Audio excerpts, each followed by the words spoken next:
Halo, apa kabar pemirsa? Kita berjumpa dalam tayangan liputan kunjungan kerja DPR RI. Pemirsa, dalam rangka mengawasi kesiapan transportasi menyambut libur Natal dan Tahun Baru, Komisi 5 DPR RI yang membidangi infrastruktur dan perhubungan melakukan kunjungan kerja spesifik ke Provinsi Jawa Timur yang berlangsung pada tanggal 7 sampai 9 Desember 2017.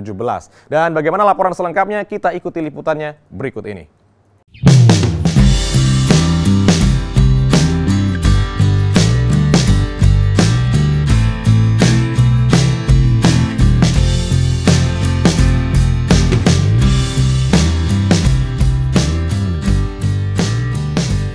Kunjungan kerja spesifik dipimpin oleh Wakil Ketua Komisi 5 DPR RI, Sigit Susiantomo, turut mendampingi pejabat utusan mitra komisi, sekretariat komisi, tenaga ahli, dan kru TV Parlemen. Agenda pertama tim Komisi 5 DPR RI melakukan pertemuan dengan Dirjen Perhubungan Darat, Laut, dan Udara, beserta Badan Nasional Penanggulangan Bencana di VIP Room Bandara Juanda, Surabaya. Seperti tahun-tahun sebelumnya, Komisi 5 DPR RI terus mengawasi kesiapan moda transportasi publik menjelang Hari Raya Idul Fitri, Natal, serta libur Tahun Baru yang mengalami lonjakan penumpang tiap tahunnya. Turut menjadi perhatian, tahun ini terjadi erupsi Gunung Agung serta kondisi cuaca ekstrim yang terjadi seperti curah hujan tinggi yang disertai dengan angin kencang. Usai mendengarkan pemaparan para mitra kerja, agenda selanjutnya, Komisi 5 bersama mitra kerja meninjau kesiapan jalan nasional dan dilanjutkan dengan meninjau stasiun kereta api Pasar Turi. Terkait kesiapan infrastruktur jalan nasional, Wakil Ketua Komisi 5 DPR RI, Sigit Susiantomo mengapresiasi kinerja pemerintah, dalam hal ini Kementerian Pekerjaan Umum, dalam membangun infrastruktur jalan penghubung antara wilayah di Provinsi Jawa Timur seperti Tol Surabaya-Mojokerto yang dapat segera dioperasikan. Namun, Sigit menilai masih sering ditemukan kendaraan logistik yang over kapasitas melintasi jalan nasional. Untuk itu, Sigit mendorong adanya penegak hukum terhadap setiap kendaraan yang terbukti melanggar ketentuan batas angkut kendaraan. Sigit juga mendorong pengiriman logistik dengan kapasitas besar untuk menggunakan kereta dan kapal laut. Sigit juga mengapresiasi kesiapan moda transportasi darat, yaitu kereta api, transportasi menjelang Hari Raya Natal dan Tahun Baru, yang sudah cukup baik. Namun Sigit meminta pemerintah untuk melakukan relokasi terhadap perlintasan kereta api Motanggulangin yang terus-menerus mengalami subsidiensi atau penurunan permukaan tanah. Sigit mengatakan, subsidiensi dapat mengakibatkan perlintasan rentan terkena banjir terutama saat terjadi hujan deras. Hal tersebut berdampak pada lumpuhnya perjalanan kereta api. Nasional kami dapat informasi bagus, jalan Surabaya-Mojokerto sudah bisa diresmikan. Seandainya pemerintah segera mengoperasikan dan kami akan bersurat kepada Menteri PU untuk segera mengoperasikan. Alhamdulillah kesiapannya bagus, kita sudah melihat ada problem sedikit ketika porong banjir 2 meter yang menenggelamkan rel kereta api sehingga keretanya nggak bisa jalan. Jadi putus, tapi kami tadi sudah komitmen kita akan bersurat kepada Pak Menteri untuk relokasi saja karena memang di porong itu relnya kan mengalami subsidence ya.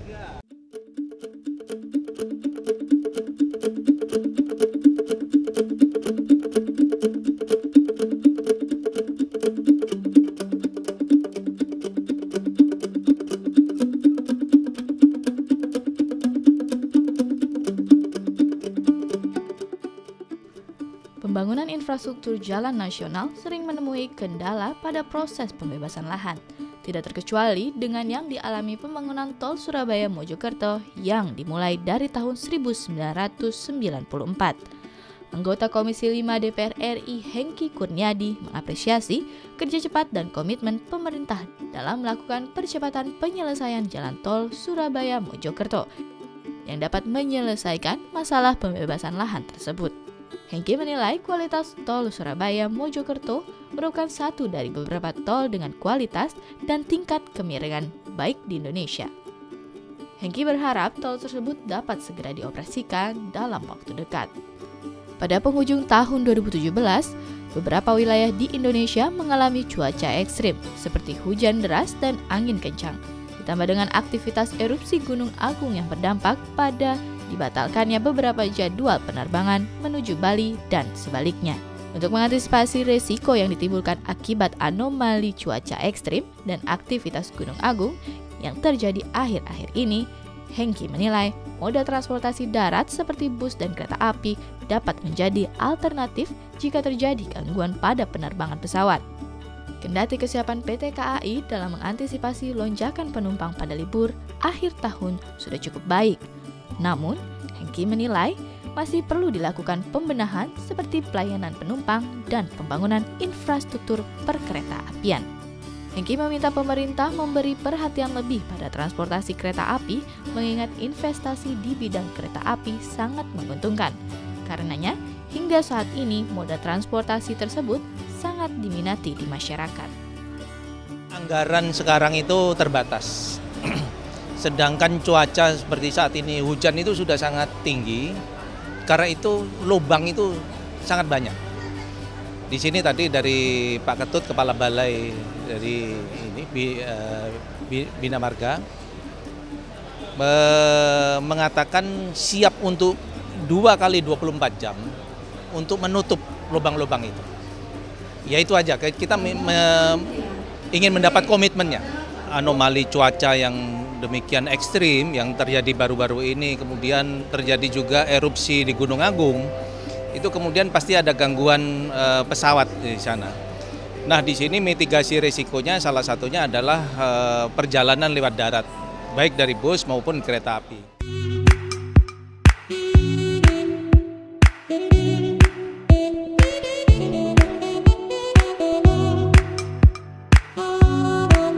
Usai meninjau stasiun kereta api Pasar Turi, rombongan Komisi 5 DPR RI melanjutkan perjalanan menuju Pelabuhan Tanjung Perak. Untuk melakukan inspeksi secara langsung, fasilitas yang sudah tersedia di Terminal Modern Gapura Surya Nusantara yang dibangun Pelindo 3 pada tahun 2015. Seperti kamar mandi, tempat ibadah, dan ruang tunggu bagi penumpang. Di Pelabuhan Tanjung Perak, Pangkalan Penjagaan Laut dan Pantai atau PLP Kelas 2 Tanjung Perak, Surabaya telah menyiapkan kapal negara KN Grantin P211 untuk mengawal tim rombongan Komisi 5 DPR RI. Anggota Komisi 5 DPR RI, Sada Restuwati, menilai moda transportasi laut di Pelabuhan Tanjung Perak cukup siap untuk melayani penumpang pada Hari Raya Natal dan Tahun Baru mendatang, meski dalam keadaan cuaca yang kurang baik. Sada Restuwati menghimbau kepada pemerintah maupun penyedia jasa transportasi untuk berhati-hati dengan tingginya gelombang laut dan kecepatan angin di luar batas normal, serta dampak erupsi Gunung Agung di Bali yang dapat mengganggu jalannya perjalanan laut dan udara. Sada Restuwati juga menghimbau kepada Kementerian Perhubungan Syah Bandar dan pemilik kapal untuk melaksanakan regulasi dengan tegas, khususnya yang berkaitan dengan kewajiban pembelian tiket resmi serta pengawasan kelayakan jalan seluruh armada di Pelabuhan Tanjung Perak dengan cara melakukan pengecekan secara berkala. Tentunya berkaitan dengan kecepatan dari teman-teman SAR juga harus sigap, dan teman-teman dari BMKG juga harus secara rutin berkala untuk bisa meng-share, membagikan perakiraan cuaca jauh-jauh hari sebelumnya, sehingga prediksi-prediksi itu sudah bisa dijadikan acuan, jadikan pedoman bagi pengguna transportasi baik darat, laut maupun udara. Secara berkala harus itu sudah menjadi peraturan baku. Itu. Hanya lebih diperketat lagi Bu ya Pak? Diperketat ketika kendaraan mau masuk, penumpang mau masuk, ini yang harus diperketat. Seperti halnya kalau kita mau naik pesawat terbang, itu pun sudah diperketat, ya kan? Barang apa yang mau dibawa? Kalau perlu untuk transportasi laut juga seperti itu, bukan hanya apa yang dibawa oleh manusianya, tapi oleh kendaraan itu sendiri juga harus dicek secara benar, nggak cuma percaya apa yang diomongkan oleh sopir.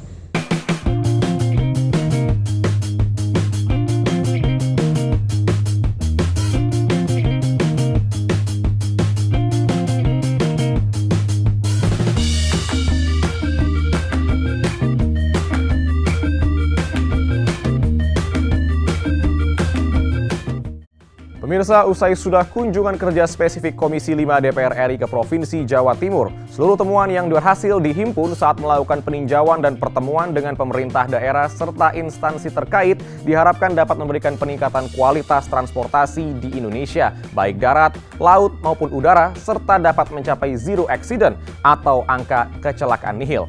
Demikian laporan kunjungan kerja DPR RI kali ini. Atas nama kerabat kerja yang bertugas, saya Didi Ramadan mengucapkan terima kasih atas perhatian Anda dan sampai jumpa pada laporan kunjungan kerja berikutnya.